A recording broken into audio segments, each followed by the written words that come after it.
This week, Nigeria signed an AI training deal with China. Africa's $60 billion AI fund runs on 12,000 rented Nvidia chips. And a fiber cable just quietly broke Lagos' 20 years monopoly on Nigeria's internet. 3 things, 7 days. One question underneath all of them. And that question goes back further than this week, further than this year. It goes back to 1978. One comment on my last video said comparing Africa to China was insulting, and I think that was fair. So this is not that comparison again. This is where that comparison actually breaks and where it doesn't. In 1978, China was poorer per person than much of Africa is today. What it had was not money. It had one government. And that government made one decision and stuck with it for 40 years without an election interrupting it. There is your appeal. Open for special economic zone. Small, contained, and controlled. What it says is foreign companies could come in, but only on China's term.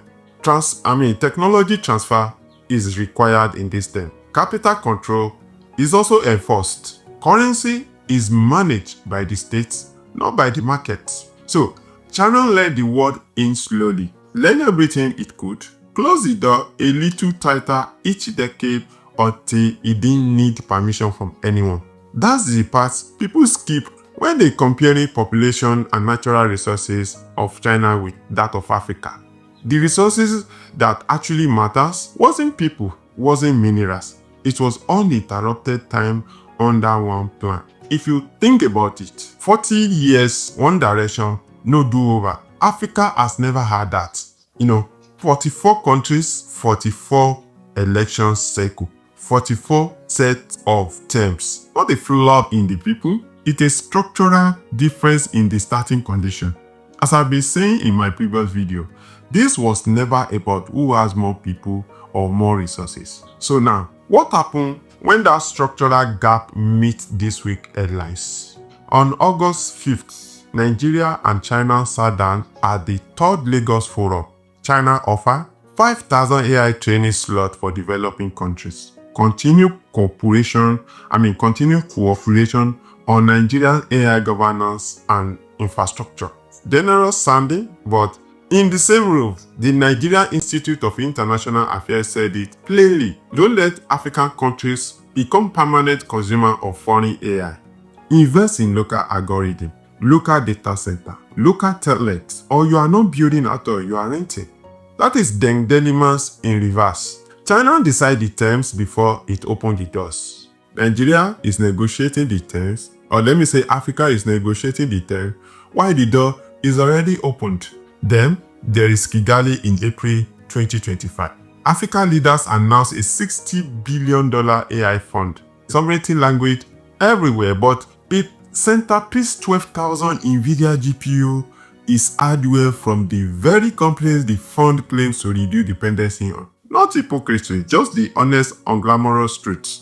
You cannot train a sovereign model without the chips to run it first. China built its own factories before it negotiated. Africa is negotiating and open the factories follow. As I have been saying in my previous videos, this is the paradox at the center of every African AI announcement. And then the quiet one.